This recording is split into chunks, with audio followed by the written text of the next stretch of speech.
Bienvenidos y bienvenidas otra vez a una clase virtual del curso de Principios de Informática. En la clase de hoy vamos a continuar viendo unos métodos adicionales que nos van a servir para manejar listas y secuencias en general. Y vamos a ver también lo que son las listas en dos dimensiones ya para completar este tema y poder pasar al siguiente. En la clase anterior habíamos visto varios operadores que nos permitían identificar si ciertos elementos estaban dentro de una lista y eventualmente también nos permitían conocer la posición en la que dos elementos estaban dentro de la lista. Entonces vimos el método index que nos permitía entonces buscar en qué posición de una secuencia o de una lista se encontraba un cierto elemento. Sin embargo, lo que no dijimos es que si el elemento que nosotros andamos buscando con el método index no se encuentra dentro de la lista o dentro de la secuencia, entonces se nos va a generar un error que es un error del tipo value error. Entonces, ¿cómo hacemos nosotros para manejar ese posible error? Entonces vean este ejemplo de acá. Yo tengo aquí una secuencia de números que van de 10 en 10, desde el 10 hasta el 100, ¿verdad? Y abajo voy a definir un número en particular, una variable numérica a la que le voy a asignar un 200, por ejemplo. Entonces voy a buscar en qué posición de esa secuencia está num. Pero como ustedes notarán, el valor 200 no es un valor que coincida con alguno de los elementos de la lista o de la secuencia original. Por lo tanto, en el momento en el que yo utilizo, por ejemplo, el método index, por ejemplo acá al final de este mensaje, ¿verdad? Donde en el mensaje yo estoy mostrando que el número num está en la posición y la posición la voy a buscar con el método index. Entonces le doy la secuencia punto index, ¿verdad? Que es un método, e incluyo la variable num, que es la variable que yo ando buscando. Y en el momento en el que yo intento ejecutar este programa me doy cuenta que hay un error en la última instrucción, que es en la función print, porque 200 no es un elemento de la lista o de la secuencia que está arriba. Entonces, en el momento en el que yo intenté utilizar el método index con un valor que no se encontraba dentro de la lista original, pues entonces se produjo ese value error, que es el que nosotros queremos evitar. Entonces, para evitar que se nos genere ese error, nosotros podemos utilizar el operador in. El operador in nos puede servir mucho a la hora de verificar primero si un cierto elemento se encuentra dentro de una lista. Es decir, yo ando buscando un elemento, lo primero que hago es eventualmente preguntar o verificar si ese elemento está dentro de la lista. Entonces, para eso yo puedo utilizar el operador in. El operador in también se puede utilizar dentro de condiciones en estructuras de decisión. Y eso lo vamos a ver en este ejemplo.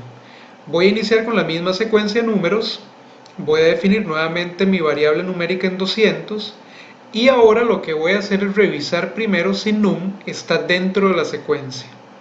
Entonces vean cómo hago yo la pregunta acá en esta estructura if. Yo pregunto if num in secuencia, o sea, si mi variable num es un valor de la secuencia sec, entonces ejecuto esta parte de la estructura porque esta condición sería verdadera. Si la condición es falsa, si num no está dentro de la secuencia, entonces voy a ir a ejecutar lo que dice el else, ¿verdad? Si la condición es positiva, si num efectivamente está dentro de la secuencia, entonces yo voy a imprimir este mensaje. El número num está en la secuencia, en la posición, y ahora sí puedo utilizar el método index sin problema, porque ya yo estoy asegurándome con esta estructura de acá que la variable num está dentro de la secuencia. Entonces yo sé que este método no me va a generar ningún value error. Ahora, si num no está dentro de la secuencia, entonces voy a mostrar un mensaje diferente. Voy a mostrar que el número num no está en la secuencia. Y vean que aquí no estoy utilizando el método index, porque yo sé, ya sabemos, que la variable num no está dentro de la secuencia. Por lo tanto, si yo utilizo el método index para buscar una posición, ese método me va a dar un error. Entonces, donde yo ejecuto este programa con num en 200, evidentemente lo que se ejecuta es el else y me aparece el mensaje: el número 200 no está en la secuencia. Ahora vean, si el elemento efectivamente está en la secuencia, como les decía, la condición del if va a ser verdadera y vamos a poder utilizar el método index sin problema para conocer en qué posición se encuentra el elemento. Entonces vean que tengo el mismo ejemplo, pero ahora tengo num en 100. Es decir, num se asocia con uno de los elementos de la secuencia, que son idénticos. Entonces, donde yo pregunto si num está dentro de la secuencia sec, esta condición me va a dar verdadero y yo entonces voy a ejecutar esta parte del programa. Y digo, el número num está en la secuencia, en la posición, y la posición la encuentro con el método index. Y vean que el mensaje me aparece: el número 100 está en la secuencia, en la posición 9. Porque recuerden que el 100, al estar al final, estaría en posición 9. Recuerden que la primera es 0, esta es 1, 2, 3, 4, 5, 6, 7, 8. Efectivamente 100 está en la posición 9 de la secuencia original. Perfecto. Ahora vamos a ver unos métodos adicionales que nos permiten a nosotros agregar elementos a una lista. El primer método que vamos a ver es el método insert, que nos permite agregar un nuevo elemento a una lista en una posición especificada, es decir, en la posición en la que nosotros queramos. Nosotros le vamos a indicar al método insert dónde queremos nosotros insertar ese elemento dentro de la lista, en qué posición. Entonces vean el siguiente ejemplo donde el elemento rojo se inserta en la lista colores en posición 1. Entonces vean que tengo una lista de colores, que es una lista que tiene 3 elementos. Tiene 3 palabras: verde, amarillo y azul. Vamos a mostrar inicialmente la lista original tal cual la estamos definiendo, y después vamos a utilizar el método insert para añadir o agregar un elemento adicional a la lista en la posición que nosotros vamos a especificar. ¿Cómo lo hacemos? Utilizamos el método insert. Entonces tendríamos que darle el nombre de la lista, que en este caso es colores, punto insert, y entre paréntesis colocamos la posición donde nosotros queremos insertar el elemento y el elemento que nosotros vamos a insertar, que en este caso es rojo. Una vez que nosotros hemos ejecutado el método, mostramos en pantalla la lista actualizada. Entonces vean que la lista original es verde, amarillo y azul, y la lista actualizada es verde, rojo, amarillo y azul. En la posición 1 ahora me está apareciendo rojo, que fue el que insertamos con el método insert. Recuerden que el método, o cualquier método en realidad, se define como parte de un tipo de estructura o un tipo de dato en Python. En este caso, el método insert es un método del tipo lista, por lo tanto, siempre tenemos que utilizar el nombre de la lista, punto, el nombre del método, y entre paréntesis por los elementos que el método necesita para cumplir la tarea que nosotros estamos tratando de realizar. Entonces vean que es sencillo insertar elementos en cualquier posición de una cierta secuencia, una cierta lista, utilizando el método insert. Otro método para agregar elementos a una lista es el método append. Y ese método se diferencia del anterior en que el elemento nuevo siempre se va a agregar al final de la lista. Con el método append nosotros no podemos insertar en cualquier posición, sino que aparece el elemento nuevo siempre al final de la lista.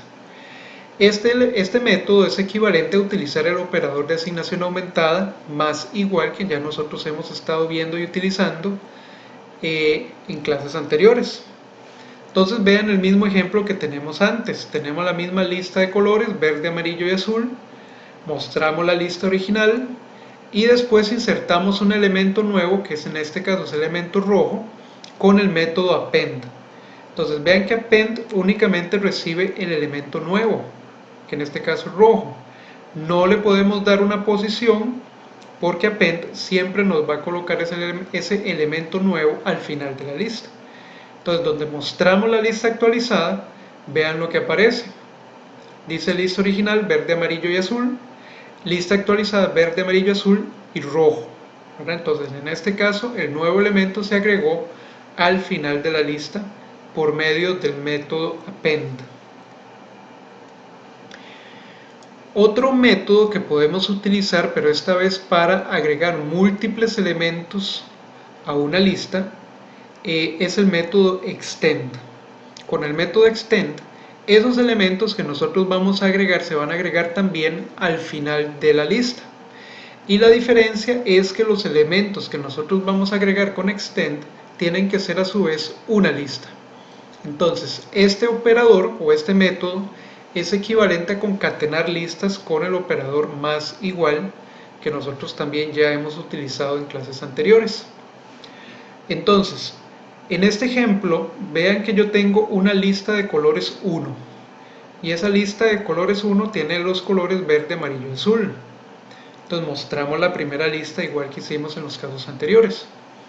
Pero ahora voy a definir una segunda lista que va a tener los colores rojo y morado. Entonces vean que esta otra es otra lista, ¿verdad? Ya no son elementos aislados, sino que es otra lista. Vamos a utilizar ahora el método extend para agregar los elementos de la lista 2 a la lista 1, básicamente. Entonces colores1.extend y le damos entre paréntesis el nombre de la lista, de la segunda lista que nosotros queremos concatenar, que en este caso es colores 2. Donde mostramos la lista actualizada, vean que me aparece lista actualizada es verde, amarillo, azul, rojo y morado. Entonces los dos elementos de la segunda lista se agregaron al final de la lista 1, que en este caso era colores 1. Ok, siempre al final, y se agregan todos los elementos con el método extend. Entonces vean que esa es otra forma en la que podemos agregarle elementos a una lista utilizando elementos de otra lista, básicamente. De acuerdo, ahora también existe un método que nosotros podemos utilizar para remover elementos de una lista, y ese método se llama el método remove, que permite entonces remover, muy importante, el primer elemento de una lista que tenga el valor especificado. ¿Ok? Si el elemento no está dentro de la lista, entonces se nos va a generar el mismo error, value error, que vimos al inicio. Entonces vean este caso que tengo acá. Hice una lista aquí que se llama marcas, que tiene marcas de automóviles. Ok, tiene 4 en este caso: Toyota, Nissan, Ford y Kia. Entonces vamos a mostrar la lista originalmente con la función print, ¿verdad? Y ahora vamos a utilizar el método remove para eliminar el elemento Ford. ¿Ok? Entonces la instrucción incluye el nombre de la lista, que en este caso es marcas, punto remove, que es el método, y entre paréntesis le damos el nombre del elemento que nosotros queremos eliminar. Si este elemento de pronto no estuviera dentro de la lista, se nos genera un value error. Entonces hay que tener cuidado, ¿verdad? Si uno no está muy seguro que el elemento que uno va a remover está o no está dentro de la lista, es bueno utilizar una estructura if con el operador in para primero verificar si el elemento está en la lista. Si el elemento está en la lista, entonces lo podemos eliminar. En este caso, como Ford sí está en la lista, entonces no hay problema en utilizarlo. Y donde nosotros mostramos la lista actualizada o modificada, me aparece la lista original pero sin el elemento Ford. Lo eliminamos. ¿Ok? Entonces esa es una forma de eliminar elementos también de una lista cualquiera. Si nosotros eventualmente quisiéramos eliminar por completo todos los elementos de una lista, podemos utilizar el método clear. Entonces, clear nos va a borrar o nos va a eliminar todos los elementos de la lista. Por lo tanto, la lista que va a resultar después de la operación clear va a ser por consiguiente una lista vacía, no va a tener ningún elemento. Entonces, utilizando el mismo caso que estábamos usando en el ejemplo anterior, tengo la lista marcas con 4 elementos, muestro la lista original y después llamo al método clear, ¿verdad? Marcas.clear, y no le doy nada entre paréntesis porque este método no recibe nada entre paréntesis. Marcas es el nombre de la lista, .clear es el método. Entonces donde yo muestro la lista modificada, que aún existe, ¿verdad? No es que la estamos eliminando, sino que estamos eliminando sus elementos, que es diferente. Vean que la lista original me aparece con los 4 elementos, pero la lista modificada me aparece sin elementos, es una lista vacía. Es decir, marcas continúa existiendo como lista, como variable, pero entonces ahora es una lista que no tiene ningún elemento asociado a ella. ¿Ok? Entonces eso nos puede servir para eventualmente cuando un ciclo, cuando un programa inicia de nuevo y queremos borrar los elementos de una lista, pues utilizamos el método clear. Otro método interesante que nosotros podemos utilizar con listas es el método pop. El método pop nos permite extraer el último elemento de una lista. ¿Ok? Si la lista original solo tenía un elemento, después de que nosotros utilizamos el método pop para extraer ese elemento, el resultado que va a quedar es una lista vacía, ¿verdad? Entonces eso hay que tenerlo en cuenta. Veamos este caso de nuevo con las marcas de los automóviles. Entonces yo tengo 4 elementos en mi lista marcas, muestro los 4 elementos originales y después voy a extraer el último elemento de la lista utilizando el método pop. Pero entonces el método pop me va a extraer el último elemento de la lista y ese elemento yo se lo voy a asignar a una variable que se va a llamar también elemento. Entonces, elemento va a recibir el último elemento de la lista marcas, en este caso. Entonces vean que el método lo llamo como marcas.pop y no le doy ningún parámetro entre paréntesis. Entonces, donde yo muestro el elemento extraído, voy a mostrar lo que quedó en la variable elemento y luego voy a mostrar la lista modificada después de que nosotros ejecutamos el método. Entonces vean que la lista original tiene los 4 elementos. El elemento que estamos extrayendo es el último, por lo tanto Kia va a ir a dar a la variable elemento, por lo tanto donde yo muestro elemento me aparece Kia. Y al final la lista modificada solo tiene 3 elementos, ¿verdad? Toyota, Nissan y Ford, porque el tercero lo extrajimos utilizando el método pop. Entonces ese es un método interesante que podemos utilizar para manipular elementos también de una lista cualquiera. Aquí estamos utilizando evidentemente listas con palabras, con cadenas de caracteres, pero también funciona para cualquier otro tipo de lista, ¿verdad? Numérica o con flotantes o heterogénea, ¿verdad? Como ustedes gusten.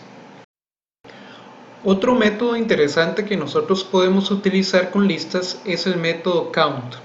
El método count nos permite contar el número de veces que aparece un mismo elemento dentro de una lista. Y muy importante, si el elemento no está dentro de la lista, el método count nos retorna el valor de 0. En este caso el método no nos va a dar un error, sino que nos va a devolver nada más un 0 para indicarnos que el elemento que nosotros andamos buscando aparece 0 veces en la lista si el elemento no está en la lista. Entonces veamos estos dos ejemplos que tenemos acá. En el primero definimos una secuencia de números enteros, que es esta secuencia que ustedes ven acá con este montón de números enteros. Y nosotros queremos en este caso mostrar un mensaje y al mismo tiempo contar cuántas veces aparece el número 0 en esa lista. Entonces vean que utilizamos la función print y mostramos número de veces que aparece el 0 y seguidamente mostraríamos el resultado del método count con la secuencia o con la lista números y en este caso andaríamos buscando el número de veces que aparece el 0 en esa lista números. Sin embargo, vean que el 0 no aparece en ninguna ocasión dentro de esta lista que se llama números. Por lo tanto, donde ejecutamos este código, nos aparece que el número de veces que aparece el 0 es 0, ¿verdad? 0 no es un elemento de la lista números, por lo tanto nos aparece 0 veces. Sin embargo, vean qué interesante, el método no nos da un error, sino que simplemente nos devuelve un 0 para indicarnos que 0 no es un elemento de esta lista, aparece 0 veces. Si ahora más bien nosotros utilizamos la misma lista de números enteros y ahora buscamos el número de veces que aparece el 2, por ejemplo, entonces mostramos el mensaje, número de veces que aparece el 2 y llamamos al método count con la lista números y buscamos el número 2. Vean que el número 2 aparece 1, 2, 3, 4 veces dentro de la lista.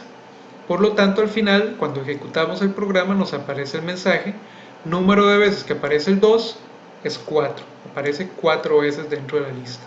Entonces, este método puede llegar a ser muy útil cuando nosotros hacemos búsquedas en listas de datos, ¿verdad?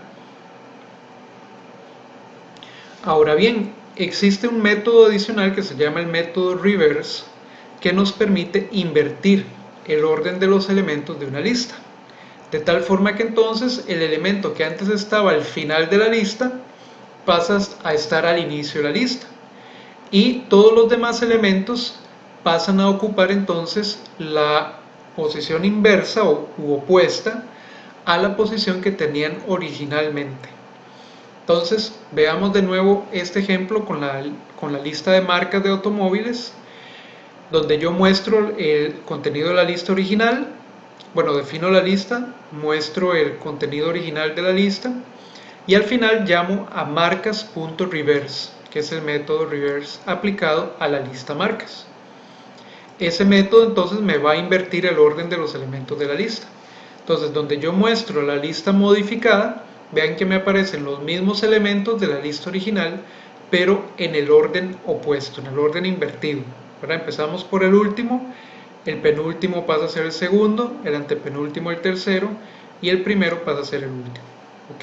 Entonces, eso en algún momento nos puede servir cuando tenemos listas ordenadas ascendentemente y queremos, por ejemplo, ordenarlas rápidamente de manera descendente. Entonces podemos utilizar el método reverse para lograr eso de manera muy rápida. Un método adicional, que es un método pues que podemos utilizar en algunos casos, que es el método copy, que nos permite generar una copia exacta de una lista. Esa copia normalmente se la vamos a asignar a una variable nueva, es decir, va a tener un identificador nuevo porque va a ser una lista nueva que nosotros eventualmente vamos a utilizar como respaldo o como forma de duplicar datos, por ejemplo. En este caso tenemos una lista de números también enteros a la cual hemos llamado num. Mostramos el valor en la lista original, los elementos de la lista num, y aquí en esta línea estamos generando una copia de esa lista num.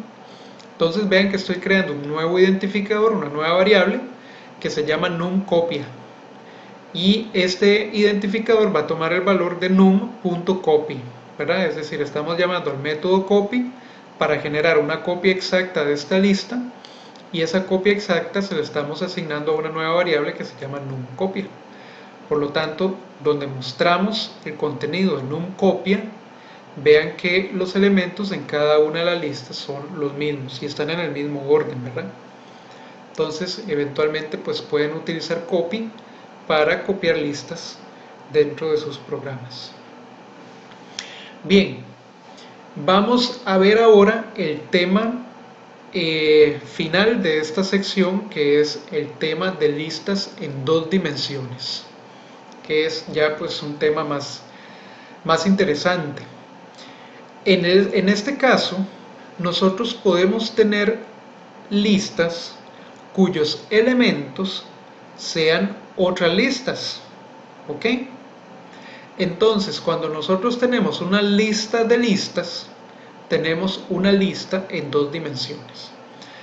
A estas listas también se les da el nombre de listas multidimensionales y se utilizan normalmente para representar tablas de datos, donde entonces la información siempre nos va a quedar organizada en filas y columnas. Para especificar un elemento en particular dentro de una lista en 2 dimensiones, la diferencia es que vamos a tener que utilizar 2 índices, uno para controlar la fila y otro para controlar la columna. Entonces vean esto que tenemos acá. Una lista en 2 dimensiones en Python se define de la siguiente manera. Se define como una lista normal, entre paréntesis cuadrados, pero cada elemento de esa lista es a su vez una lista, como ustedes pueden ver acá. El primer elemento de lista 2D es la lista 2, 3 y 4. El segundo elemento de la lista 2D es la lista 5, 6 y 7. Cada una de estas listas tiene 3 elementos. Entonces, la información nos va a quedar organizada en una estructura que es similar a esta. Tenemos los elementos de la primera fila, que es el primer elemento de la lista, y tenemos los elementos de la segunda fila, que son los elementos que están en el segundo elemento de la lista 2D. Entonces vean que esto se forma o se establece como una tabla, donde vamos a tener un índice para las columnas, numeradas también desde 0 hasta el valor máximo, y vamos a tener un índice para las filas también que empieza a contar desde 0 y termina en un valor máximo. En este caso tenemos dos filas, la primera con índice 0, la segunda con índice 1, y tenemos tres columnas, la primera con índice 0, la segunda con índice 1 y la tercera con índice 2. De tal manera que si yo quiero tener acceso, por ejemplo, al elemento que está en la fila 1 y en la columna 2 de esta lista en dos dimensiones, yo utilizo dos índices como está acá. Entonces digo que num1, por ejemplo, para asociarle ese valor a la variable num1, sería lista 2D de 1,2. Primero indico la fila en el primer paréntesis y en el segundo indico la columna. Ok, entonces en fila 1, aquí tenemos la fila 1, columna 2, el elemento que está en fila 1, columna 2 es un 7. Por lo tanto, a la variable num1 le vamos a asignar este número 7 que está en esa posición de la lista de dos dimensiones. Entonces vean que es exactamente lo mismo, lo único es que estamos agregando una segunda dimensión. Es decir, tenemos un segundo índice para controlar, en este caso, filas. Ahora, ¿cómo se crea una lista en dos dimensiones? Como acabamos de ver, la lista en dos dimensiones se crea de la misma forma en la que se crea una lista normal. La única diferencia es que cada elemento de esa nueva lista es a su vez una lista. Entonces, cada elemento en una lista en dos dimensiones corresponde a una de las filas de la estructura. Entonces, vean este otro ejemplo donde tengo otra lista 2D que tiene tres elementos. Cada elemento es una lista de tres elementos. Por lo tanto, eso me define una lista en dos dimensiones con tres filas y con tres columnas. ¿De acuerdo? Entonces, siempre las definimos de esta manera en Python y las visualizamos de esta otra manera, como una tabla, o como lo que más adelante vamos a definir como una matriz. ¿Ok? Vean igual que los índices de filas empiezan con 0, los índices de columna comienzan también con 0 y terminan con un valor máximo. Ahora, en una lista de dos dimensiones no es obligatorio en Python que cada uno de sus elementos tenga la misma longitud. Recuerden que cada elemento en una lista de dos dimensiones es a su vez una lista. Entonces, uno pensaría que si yo voy a hacer una lista de dos dimensiones y cada uno de los elementos tiene tres elementos a su vez, pues entonces yo tengo que tener la lista en dos dimensiones siempre con listas de tres elementos. En Python eso no es obligatorio. Yo puedo crear una lista y puedo asignarle un elemento de estos, por ejemplo, que solo tenga dos o un elemento, mientras los demás tienen otro número distinto de elementos. Eso es posible en Python. Sin embargo, para nosotros en este caso es una buena práctica definir listas de dos dimensiones que siempre tengan el mismo número de columnas en cada uno de sus filas. Es decir, como en este caso, que yo estoy creando una lista 2D con tres elementos donde cada uno de esos elementos tiene la misma longitud, es decir, una longitud de 3. De tal manera que esto yo lo pueda representar bien en una tabla, ¿verdad? Y que no se me vayan a quedar casillas que en ciertas filas no existen y en otras filas sí existen. Eso nos podría generar problemas. Entonces vean que acá donde yo muestro esta lista en pantalla, me aparecen por los tres elementos de la lista, cada uno de ellos a su vez como una lista de tres elementos, o sea, elementos que tienen la misma longitud. Bien, entonces anteriormente dijimos que en una lista en dos dimensiones nosotros vamos a tener dos índices para poder apuntar a cada uno de los elementos de esa estructura o de esa lista en dos dimensiones. Uno de los índices indica la fila en la que se encuentra el elemento y el otro índice indica la columna en la cual se encuentra el elemento. Por defecto, en Python y en muchos otros lenguajes de programación, vamos a utilizar por defecto el primer índice para indicar la fila y el segundo índice para utilizar la columna o para identificar la columna. Entonces, siempre se indica primero la fila y después la columna. Entonces, siguiendo con el ejemplo que habíamos visto en la filmina anterior, habíamos creado una lista que tenía 3 filas y 3 columnas, con estos elementos en cada uno de los espacios o de las celdas. Entonces, para direccionar o para apuntar a alguno de estos elementos de la lista, nosotros utilizamos los dos índices. Sin embargo, el primero siempre va a ser el índice de la fila y el segundo siempre va a ser el índice de la columna. Entonces, por ejemplo, si yo pregunto por lista 2D de 0, 0, sería el elemento que está en la fila 0, columna 0. Vean que primero viene la fila, después la columna. Y ese elemento que hay es un 2. Lista 2D de 1, 2 sería en este caso el elemento que está en la fila 1, columna 2, que es un 7. Mientras que lista 2D de 2, 1, en este caso sería fila 2, columna 1, el elemento que está en esa posición es un 9.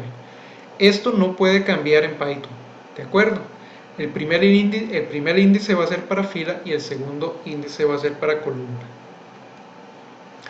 Ahora, ¿cómo podemos saber cuáles son las dimensiones de una cierta lista en 2 dimensiones? Bueno, ya sabemos que son 2, pero nos referimos en este caso al tamaño de una lista en 2 dimensiones, que es básicamente el número de filas y el número de columnas que la estructura tiene. En Python hay varias formas en las que nosotros podemos conocer cuántas filas y cuántas columnas tiene una cierta lista. Sin embargo, vamos a ver acá una forma pues muy sencilla, que es utilizando la función len. Entonces veamos este ejemplo donde yo estoy creando inicialmente una lista de 2 dimensiones que tiene 2 filas y 3 elementos por cada fila, es decir, 3 columnas. Entonces voy a mostrar igual el contenido original de la lista y después voy a encontrar el número de filas y el número de columnas que tiene esa estructura.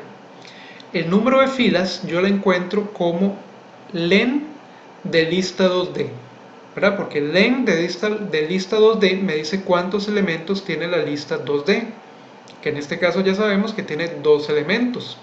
Lo que pasa es que cada uno de los elementos es una lista a su vez. Sin embargo, len de lista 2D siempre me va a devolver a mí el número de filas que tiene la lista de 2 dimensiones.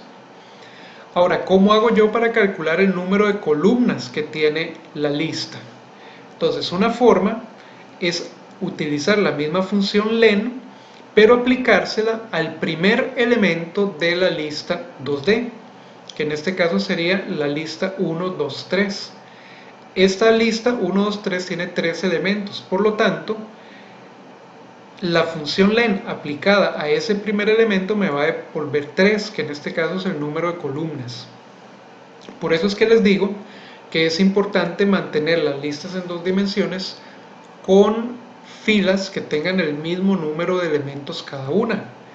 Porque si yo aquí hubiera puesto una fila adicional con 2 elementos, ahí hubiera cometido un error lógico en este caso, porque el número de columnas para esa particular fila no vendría siendo el mismo número de columnas de la primera fila. Por lo tanto, ahí podría generar un error en el programa, un error lógico.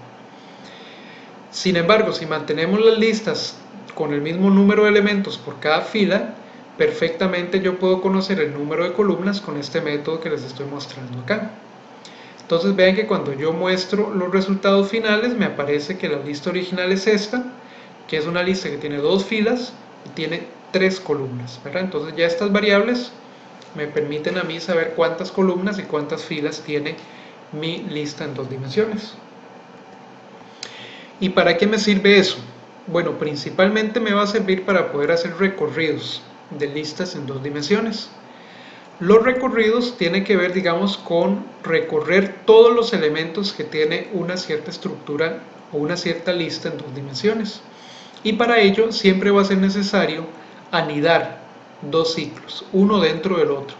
Usualmente utilizamos ciclos for.